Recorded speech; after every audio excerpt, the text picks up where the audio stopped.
Rena, idź na swój kocyk, kotku.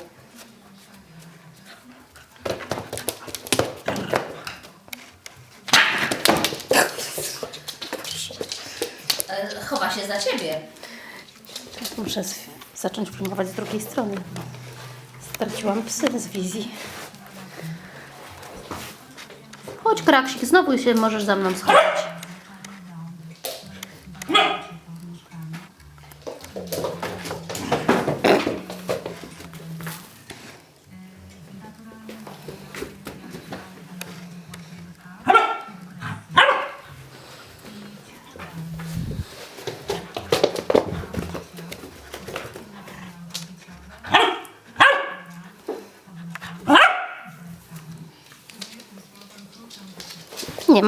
Nie ma tu przejścia.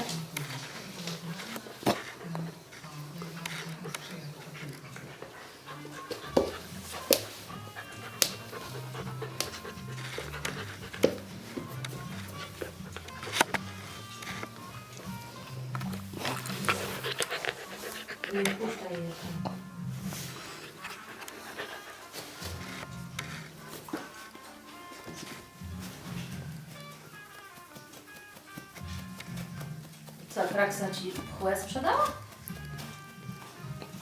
Tak, Kraksa nie ma żadnych pcheł. Wybaczcie. By co to jakieś ze wsi pchełki? Nie, tu nie ma przejścia. Proszę pani. Nie ma.